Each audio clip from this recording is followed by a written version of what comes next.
നമസ്കാരം, ഞാൻ Sandra, consultant psychologist, owner of mind and behaviour centre. നമ്മൾ ഇന്ന് സംസാരിക്കാൻ പോകുന്ന വിഷയം ദേജാവുവിനെ കുറിച്ചിട്ടാണ്. നമ്മൾ ലൈഫിൽ ഒരു സാഹചര്യത്തിലൂടെ കടന്നു പോകുമ്പോൾ ഇതിനു മുമ്പ് എവിടെയോ ഇത് സംഭവിച്ചിട്ടുണ്ട് എന്നുള്ളൊരു ഫീലിംഗ്, അല്ലെങ്കിൽ ഇതിനു മുമ്പ് ഇതെവിടെ എക്സ്പീരിയൻസ് ചെയ്തിട്ടുണ്ട് എന്നുള്ളൊരു തോന്നൽ, ഈ ഒരു പ്രതിഭാസത്തിനെയാണ് നമ്മൾ ദേജാവു എന്ന് വിളിക്കുന്നത്.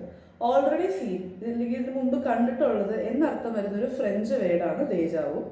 നമ്മളുടെ കണ്ണുകളിൽ നിന്നും ഇൻഫോർമേഷൻ തലച്ചോറിൽ എത്തുമ്പോഴാണ് നമ്മളൊരു കാര്യം അല്ലെങ്കിൽ ഒരു സാധനം അല്ലെങ്കിൽ ഒരു ആളുകളെയൊക്കെ നമ്മൾ ഐഡന്റിഫൈ ചെയ്യുന്നത്. ചില സാഹചര്യങ്ങളിൽ ഒരു കണ്ണിൽ നിന്നുള്ള ഇൻഫർമേഷൻ ബ്രെയിനിൽ തലച്ചോറിൽ എത്തുകയും മറ്റേ കണ്ണിലെ ഇൻഫർമേഷൻ കുറച്ച് ലേറ്റ് ആയിട്ട് എത്തുകയും ചെയ്യുമ്പോൾ ഒരേ ഇൻഫർമേഷൻ തന്നെ രണ്ട് പ്രാവശ്യത്തിൽ കൂടുതൽ തന്നെ അത് സംഭവിച്ചതായിട്ടോ ഒക്കെ നമുക്ക് ഫീൽ ചെയ്യും. അപ്പോൾ ഇതാണ് ദേജാവു ഫീൽ ചെയ്യാനുള്ള ഒരു മെയിൻ റീസൺ ആയിട്ട് പല റിസർച്ചുകളും പല തിയറീസും പറയുന്നത്. അതല്ലാതെ തന്നെ നമ്മൾ ഒരുപാട് സ്ട്രെസ്ഡ് ആയിട്ടിരിക്കുമ്പോൾ അല്ലെങ്കിൽ ഭയങ്കര ടയേർഡായിട്ട് ഫെറ്റീഗ് ആയിട്ടൊക്കെ ഫീൽ ചെയ്യുമ്പോഴും ഈ ഒരു ദേജാവു നമുക്ക് അനുഭവപ്പെടാം. ഒരു റൂമിൽ നമ്മൾ ആദ്യമായിട്ട് കടക്കുമ്പോൾ